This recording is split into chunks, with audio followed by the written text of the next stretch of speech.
So me and my friend Dave Griffin, he is working on a movie down here called The Crisis of Missions. You can find out about it at crisisofmissions.com. And we were doing some filming and talking about evangelism, doing evangelism together. And Dave stumbled upon a guy named John McCullough. And John McCullough, he was an open-air preacher in the 1800s. And the way we found it is Dave was looking for, David bought a print of some guy preaching in the open air, a black and white print from the 1800s. And so Dave remembered that the guy was preaching somewhere in Texas, and Dave was in Texas, and so he looks it up. And John McCullough happened to be an open air preacher in Galveston, Texas, 175 years ago. But we started doing more research, and we found out that this guy, John McCullough, he is a reformed open-air preacher. He was part of what's called the old school Presbyterians, meaning that they were opposed to the Finneyism and the revivalism of the 1800s. But he was part of the tradition of Jonathan Edwards and George Whitefield. So he was what's called a New Light, old school, Reformed Presbyterian. New Light meaning he was definitely on board with the God-given kind of revival, not revivalism. But anyway, so this guy in the 1830s, he goes into Galveston. This is at the time when Texas just won its independence from Mexico, so it just became a republic. And Galveston at the time was a city filled with pirates and with Roman Catholics. And so, in fact, it was called a stronghold of pirates. And so John McCullough goes into this, at that time, a backwoods, just a pagan land through and through. And he goes into this city and he starts preaching in the open air on the docks there in Galveston, Texas. And lo and behold, eventually he plants a church from the open air preaching. And we got to visit the church. We got to see the same docks where he's preaching from. It's still there today. It's easy to find. And so we started reading more about McCullough. And this guy, he left Galveston to go to other places in Texas. And he just kept preaching. It was said of him that he would preach whenever and wherever he could find a place to do so. And so he's going around Texas.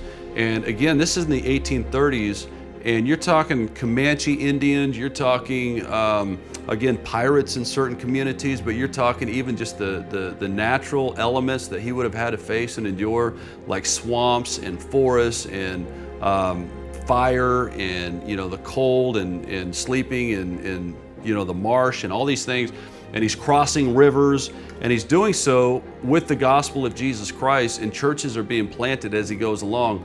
And Dave and I got to talking and thinking, and it just goes to show nobody's ever heard of John McCullough. I mean, this guy is someone that we just, by God's grace, happened to dig up.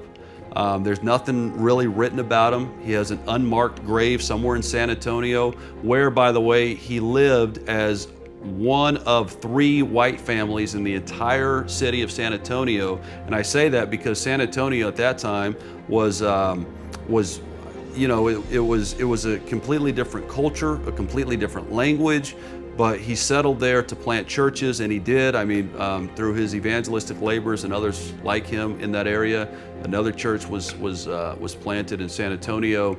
And so it just goes to show that for all the Martin Luthers and John Calvins and George Whitefields and Jonathan Edwards, there are hundreds of men who brought the gospel to the West and to America, not always from the pulpit, which is good. That's certainly a good and biblical means of conveying the gospel.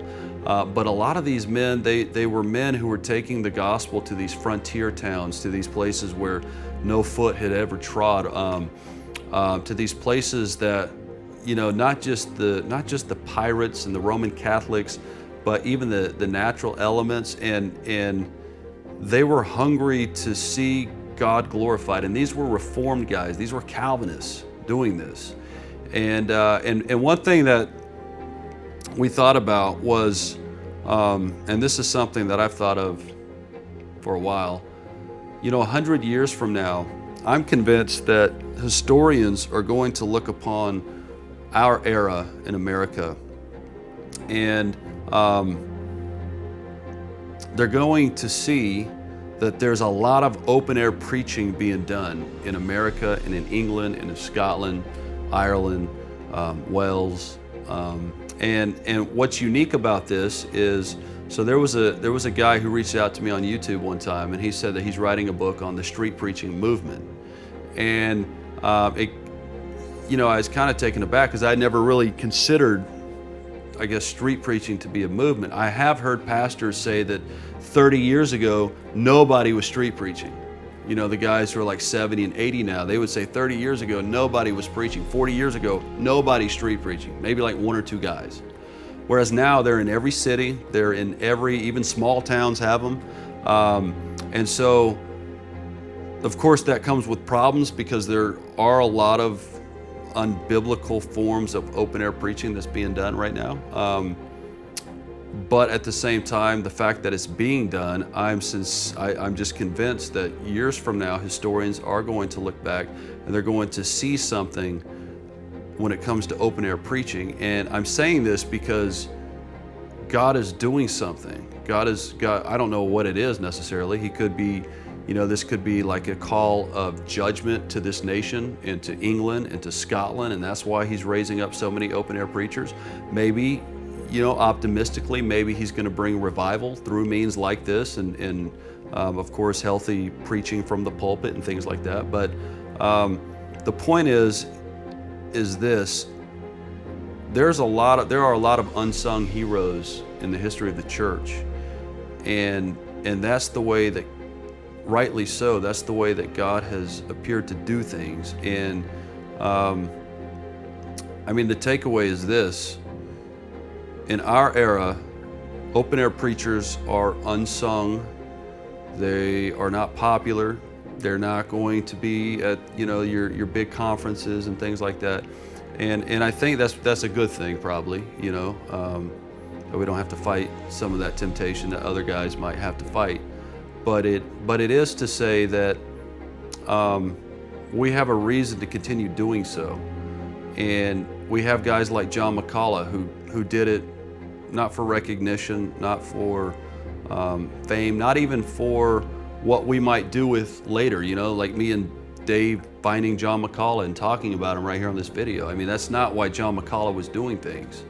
But it is really neat to know that God has a lot of laborers in the harvest. We're not necessarily behind pulpits, not necessarily seminary trained, not necessarily polished and neat and tidy and doing everything by the books necessarily, but they are men of action. They are bulls in the china shop, and God uses them to do things. And so while we would advocate, open air preachers being part of a local church and serving the church and doing things in context of churches and doing things, of course, biblically, lovingly, gently. Doesn't mean you can't preach with intensity and passion, but as far as just our demeanors go. But it is to say that God uses the foolishness of men. He uses the weakest to confound the wise, the dumbest to confound the wise. But John McCullough was a really neat find for us, and I think 100 years from now there'll be guys. I can think of like 20 right off the bat who are doing something similar to what John McCullough was doing in our own context. They're out there preaching the gospel. They're at abortion clinics. They're fighting the good fight of faith across the world. And so these are heroes, not in the worldly sense, and not even in the sense of elevating them, even for a video like this, but to demonstrate that God is using unsung heroes to advance His gospel and to advance His kingdom. That's why we have churches in America. By and large, they were planted by men like John McCullough, who was risking his life and his family's life to preach the gospel to pirates. I mean, how cool is that? So if you're looking for guys like John McCullough, more information on those guys, The Crisis of Missions, this movie that Dave's working on, it's going to bring to light a lot of this more undercover, this behind the scenes kind of activity, gospel activity that God was doing, not only in the 1800s, but even before then and throughout church history. And so it's definitely a movie. It's going to be a film to watch and to be encouraged by, and not only practically speaking, but just to